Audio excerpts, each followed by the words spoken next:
Dios les bendiga, mis amados hermanos. Les saluda el doctor Adrián Nájera de la Universidad Teológica Dayspring. Estamos hablando sobre el curso Exégesis de Primera de Corintios. Estaremos haciendo las diferentes reseñas de las problemáticas. Vamos a cubrir ahora nuestra cuarta parte, hablando del capítulos 8 al 10 en delante. Capítulos 8 al 10 habla sobre las comidas. Las comidas. No está hablando aquí en cuanto a cuáles comidas te gustan o no te gustan. Pablo en los capítulos 8 al 10 está especificando sobre la carne. ¿Okay? Había carne que era sacrificada en los templos paganos para dioses paganos. Como dijimos, había en la aproximación de 26 diferentes templos paganos en la ciudad de Corinto. Uno de los más comunes, el más conocido de todos, era el templo a la diosa Afrodita, pero porque era uno de los placeres promiscuos que sucedía ahí en Corinto. Entonces tenemos una división de dos diferentes grupos aquí en la ciudad de Corinto. Tenemos los cristianos judíos. Los cristianos judíos eran los que condenaban el consumir todas estas carnes.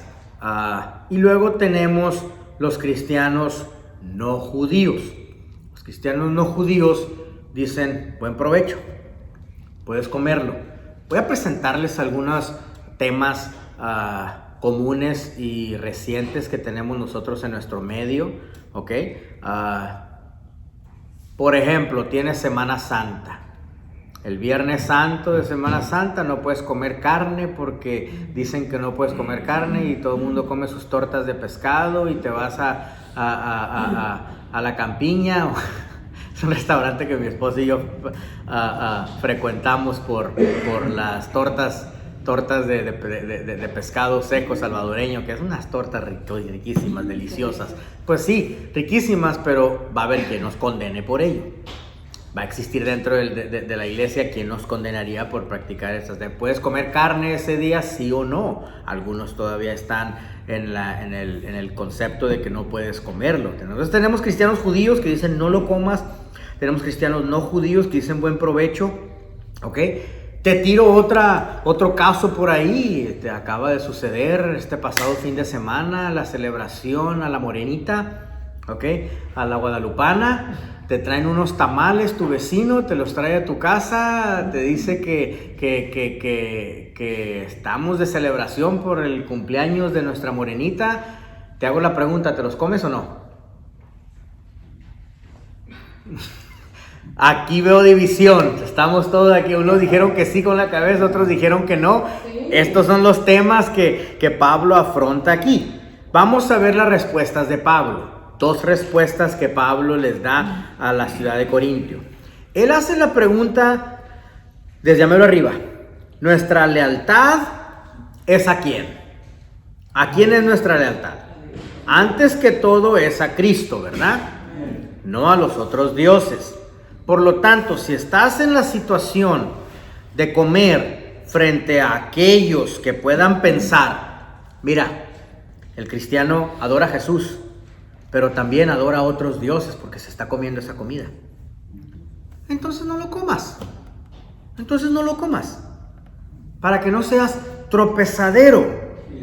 ¿Sí? Porque te va a ver esa persona que tú estás queriendo alcanzar a Cristo y esta persona está viendo que tú te deseas más el comerte esa comida que en ser testimonio para la persona basado en amor a tu prójimo, no te lo comas. ¿Sí? Eso es la solución que Pablo le da en la respuesta número 1. Pero después, Pablo les da otra segunda respuesta. ¿Listos? Pablo empieza a preguntar, ¿quién creó esos animales? Dios. ¿Quién creó todos los sembradíos? ¿Quién creó las frutas? ¿Quién creó ¿Quién nos manda la lluvia para que pueda llover sobre nuestros sembradíos y que podamos tener el producto, la materia prima, y podamos tener el grano y podamos tener arroz y frijolitos? ¿Y quién es el que creó todos estos conceptos? Dios. Entonces, esos dioses de esos templos son solo piedra y madera, no pueden estar encima de nuestro Dios. Así que si nadie te está viendo y si nadie va a interpretarlo, tu consumo de carne, pues cómetelo. ¿Sí? Estás en privacidad de tu familia. La palabra de Dios dice que las riquezas del injusto están tendidas para los justos, exactamente. Ellos quieren ser injustos o quieren ser religiosos, quieren ser ultra fanáticos en su manera de ser, allá ellos, pero enfrente de ellos no voy yo a comprometer el testimonio de lo que Dios quiere hacer en sus vidas a través de observarme. ¿Sí? En esta sección hay una palabra que se utiliza, hay un término que utiliza el libro y está hablando de placeres cuestionables. Específicamente página 70 de tu libro de texto. Los placeres cuestionables, porque no está hablando específicamente de la comida. Pablo desglosa otras posibilidades, como por ejemplo tus círculos de amistades, las reuniones sociales que puedes tener con tus amistades. ¿Ok? A la hora de la cena, aquí en la cultura de Corinto, la familia ofrecía un pequeño sacrificio a un dios con D minúscula, a fin de asegurar la bendición de ese Dios. En otras palabras, tenían su altarcito en el rincón de la casa, le dedicaban a ese Dios la cena, le agradecían a Dios esa cena. Entonces, era muy común que en el mercado también, antes de comprar el producto, se le ofreciera el sacrificio, la venta de esos alimentos a cierto Dios, de minúscula. Pero al llegar a tu casa, compras en el mercado tú, y es para alimentación de tu familia, no vas a refrenarte solo porque aquel le quiso dedicar a aquellos dioses, sino vas a pensar, la segunda respuesta de Pablo, mi Dios hizo todo esto. Mi Dios creó los sembradíos, mi Dios ese fue el dueño de los sembradíos, es el dueño de la lluvia, es el dueño de la tierra. Entonces, Pablo les da como respuesta: agradécele a Dios que Él te proveyó y estás en la privacidad de tu casa, cómetela. Pero siempre mantén en mente la clave fundamental, que es el amor. Que por darle testimonio a aquel, yo mejor no lo voy a consumir si tengo una situación dudosa. Entonces aquí se mete en esta sección, estos capítulos 8 al 10, se mete Pablo hablando sobre el amor, ¿verdad? Que el amor se niega a sí mismo, el amor todo lo ve, entonces ves el bienestar de los demás. Pablo lo presenta de esta manera en resumen, porque se mete en esta explicación del amor. Miren mis manos, por favor. Por amor, que la clave fundamental fue el amor, Dios envió a Jesús. Por amor, Jesús nos redimió. Jesús hizo toda su obra redentora, todo el estudio soteriológico de los sufrimientos de Jesucristo, todo lo que Él pasó, lo hizo por amor. Por lo tanto, si la expresión del amor viene desde arriba, por amor, también nosotros sacrificamos nuestros deseos si la situación es dudosa. ¿Sí? Me han hecho la pregunta, Adrián, ¿el cristiano puede bailar? Yo digo, pues conozco un montón que no pueden.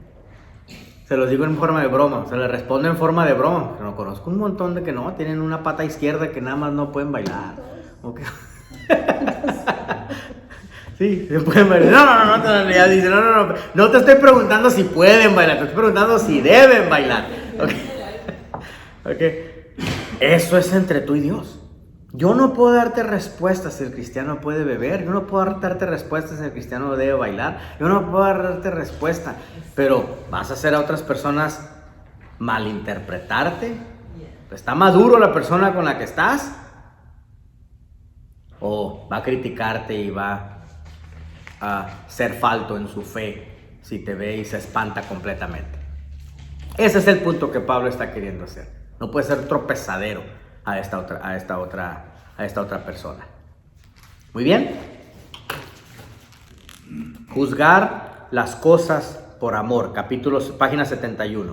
Juzgar las cosas por amor, no por conocimiento. Entonces hay una fórmula de parte de Cristo, no un dictamen fijo, porque tenemos diferente nivel de madurez en el cuerpo de Cristo, en las diferentes personas con las cuales nos vamos a rodear, nuestros grupos sociales.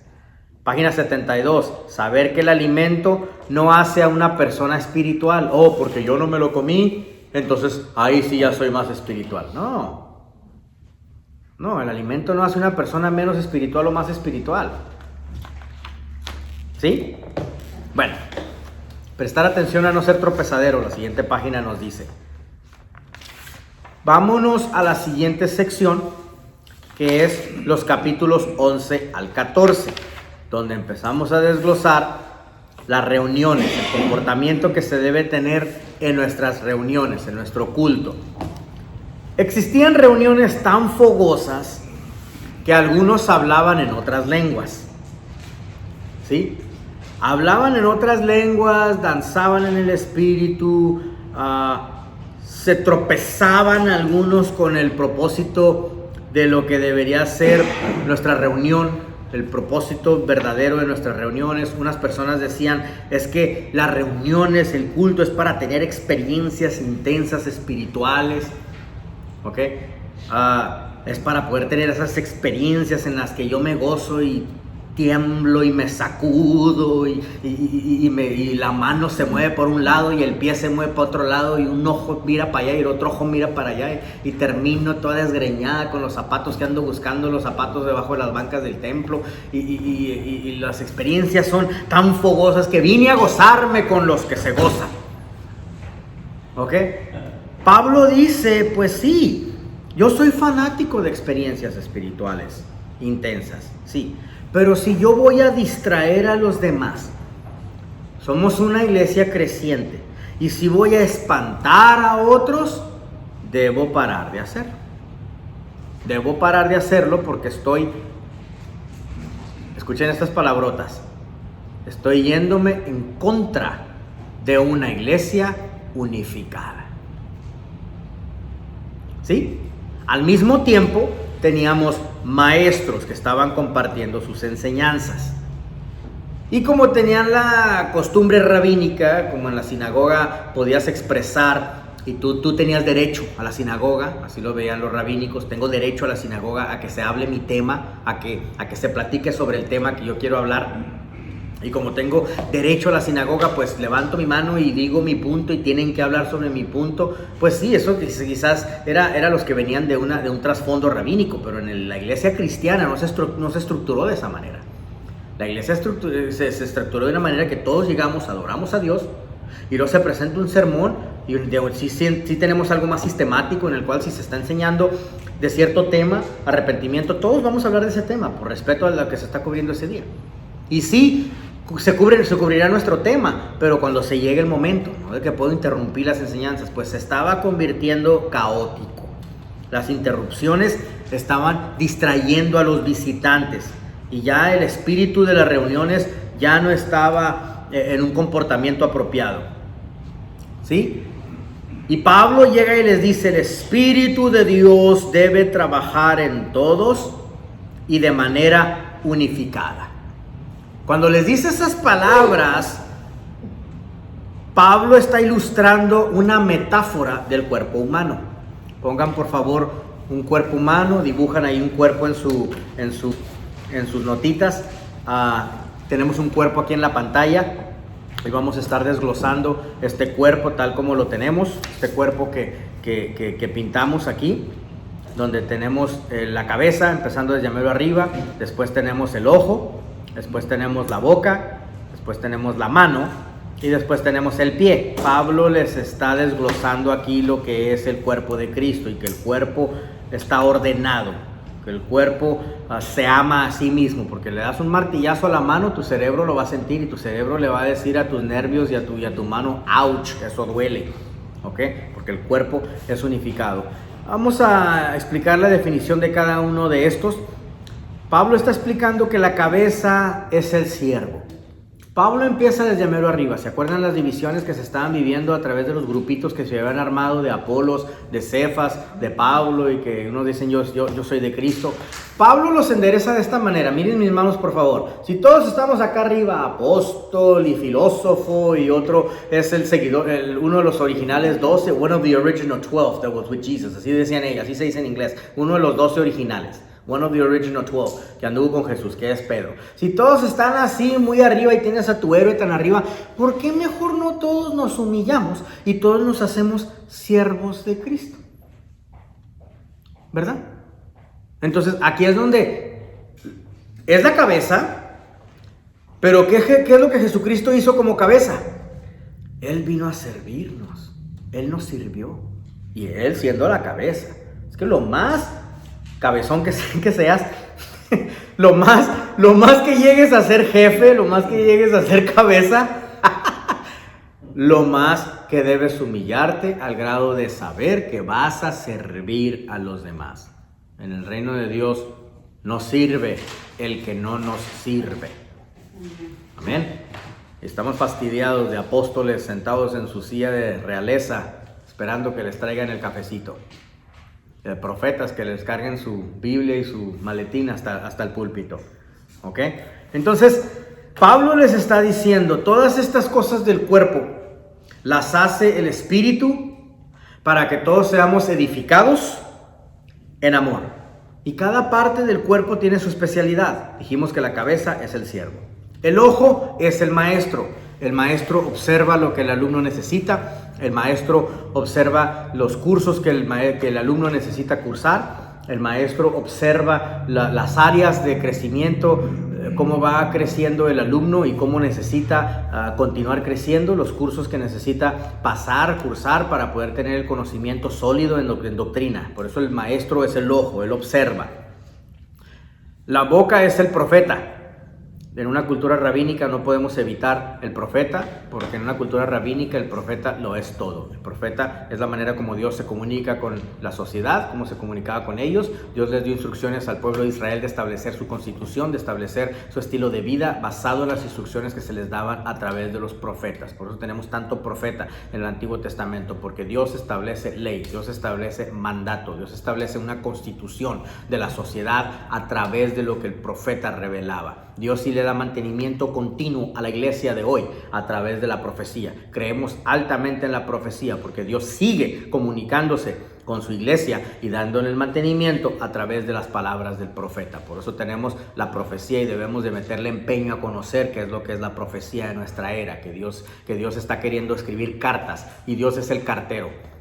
El profeta no es el que trae su propia palabra, porque él es meramente el cartero.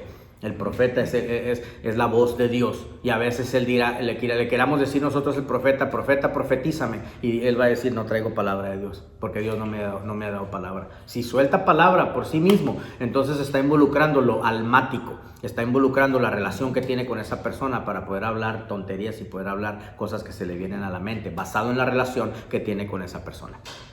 Hay que tener muy profundo conocimiento de cuál es la función del profeta. El profeta tiene que saber juzgar, porque se te permite poder juzgar la profecía. Cuando alguien te da una profecía, pero nunca se te permite poder juzgar al profeta. Al profeta nunca lo juzgas. Eso es pecado.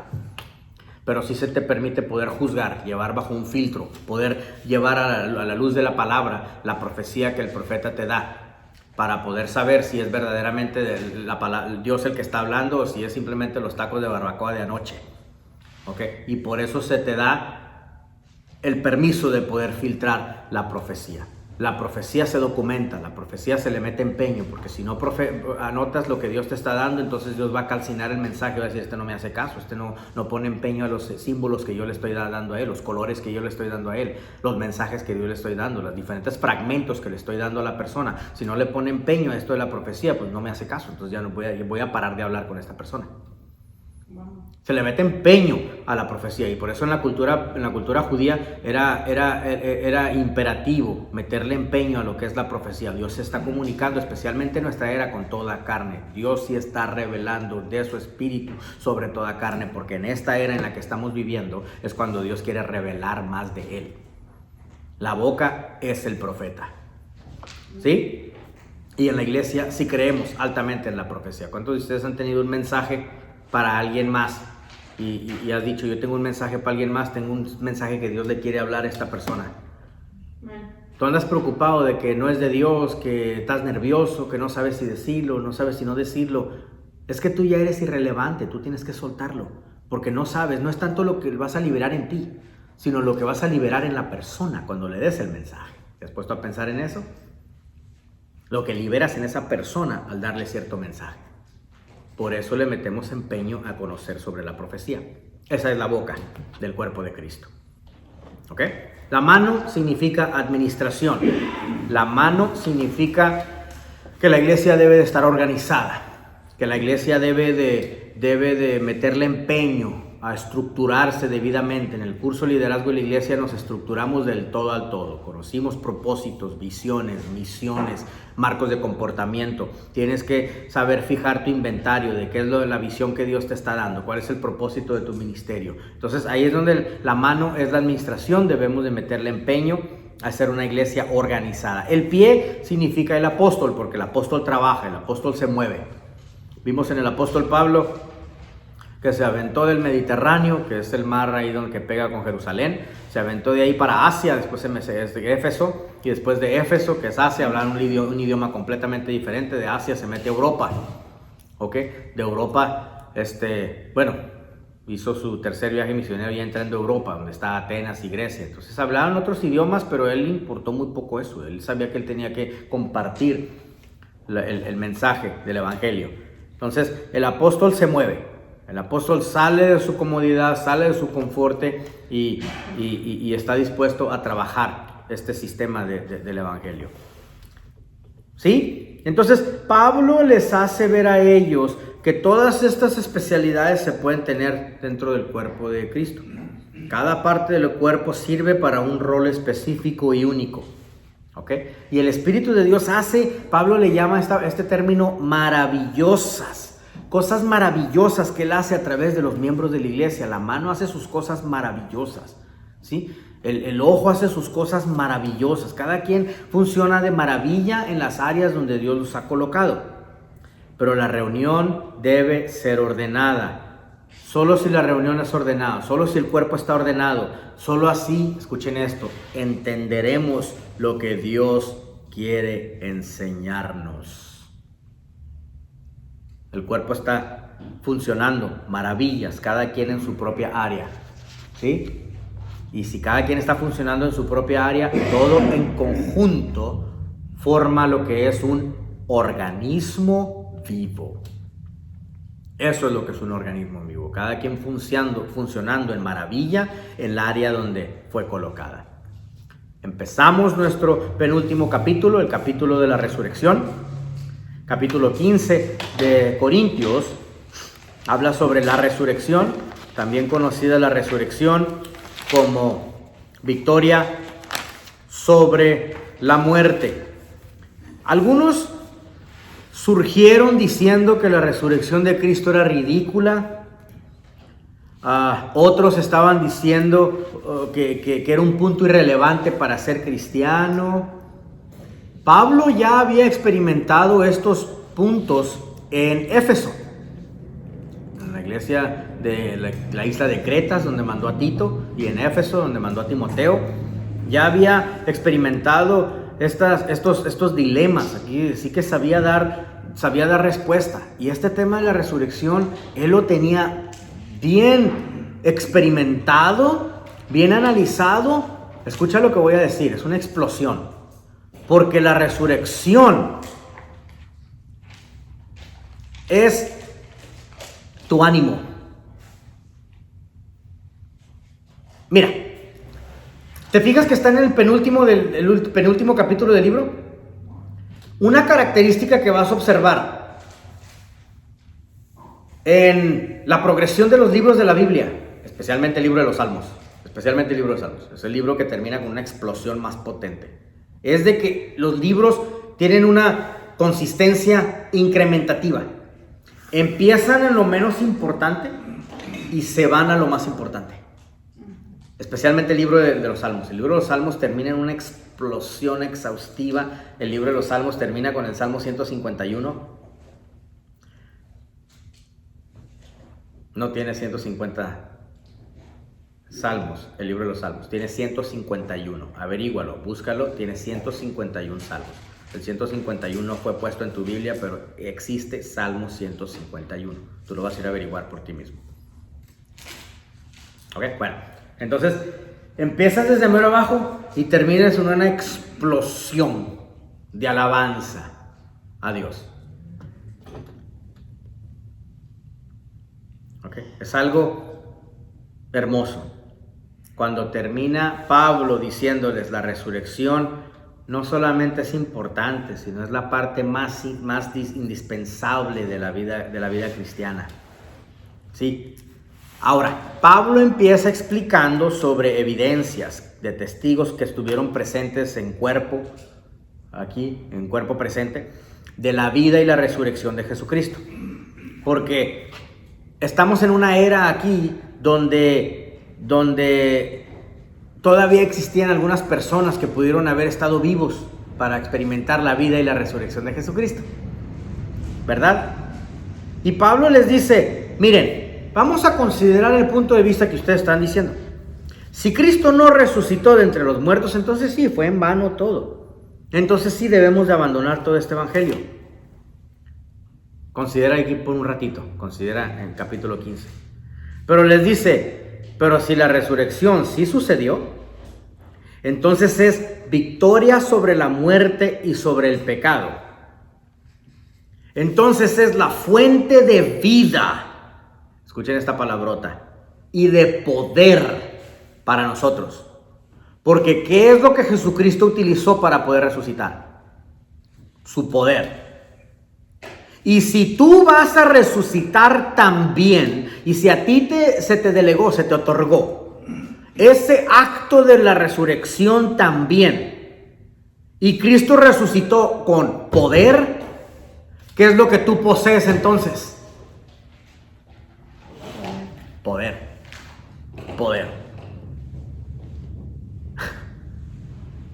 Si Jesucristo resucitó, y si tú vas a poder resucitar con poder, ¿qué no puedes hacer en esta vida? ¿Qué no pudieras hacer aquí? Les da otra definición. La resurrección es la esperanza futura para todos. En esa esperanza es donde te abrazas a algo mayor a las vicisitudes de esta tierra. El broncononón puede estar tan grueso y el problemón puede estar tan grueso que se te viene todo encima. Pero el cristiano se despierta a sí mismo y dice, espérate, es que lo que estoy pasando es pasajero. Me estoy ahogando en un vasito de agua cuando realmente mi esperanza debe estar en ese momento que voy a resucitar como Jesucristo. ¿Verdad? Y si nos afanamos en lo de esta tierra, cuando Pablo nos dice, ¿por qué mejor no utilizas la resurrección como tu esperanza? ¿Sí? Cristo en vosotros, dice Colosenses, la esperanza de gloria. Entonces es la resurrección la que nos une a Cristo. Por lo tanto, este evangelio no es solo consejitos morales. Este evangelio no es solo un incentivo para ti tener una vida de espiritualidad. Este cristianismo no es como el montón de otros dioses donde ustedes van a adorar ahí, que es solamente ritualismo. Este cristianismo no es ahí meditaciones trascendentales donde ahí se te sacude y escuchas nada más ahí y sientes escalofrío que el culto estuvo muy bueno el día de hoy. ¿Por qué? Pues sentí un escalofrío. Pues yo puedo poner los Cadetes de Linares y en las cumbres de un verde mezquite tristemente cantaba un jilguero, con eso se me enchina la piel. ¿Me entiendes? Puedo poner Ramón Ayala y la rama de mezquite y con eso se me enchina la piel siendo norteño, ¿verdad? Pero el culto no es para que se te enchine la piel, esas son cosas externas. Eso me lo puede dar cualquier religión, ¿verdad? El culto estuvo muy bueno, ¿por qué? Porque se me enchinó la piel y me sacudí unas cuantas veces. Ese no es esperanza futura. Entonces este evangelio no es consejos morales o incentivos de nuestra espiritualidad. El cristianismo es ver ese evento futuro en el que tú vas a resucitar con poder, porque Jesucristo resucitó con poder y tú vas a resucitar también con poder. Entonces los corintios, de cada parte de la vida cristiana, a través de la óptica del evangelio de Jesús, hasta ese último momento que Él resucitó, y por eso termina en un clímax, en una cúspide. El libro de Corintio para decirle a la ciudad de Corinto, hey, es su esperanza, es su óptima esperanza, el querer resucitar como Jesucristo. Y si resucitó, vuelvo a repetir las palabras una vez más, si resucitó en poder, ese mismo poder lo tienes tú. ¿Y qué no puedes hacer entonces en esta tierra? Sí, puedes resucitar. Y vas a resucitar tal como Cristo resucitó. ¿Verdad que los problemas automáticamente, ¡pum!, se reducieron a casi nada? ¿Por qué? Porque ya vimos que estamos en una trayectoria pasajera. ¿Sí? Amén.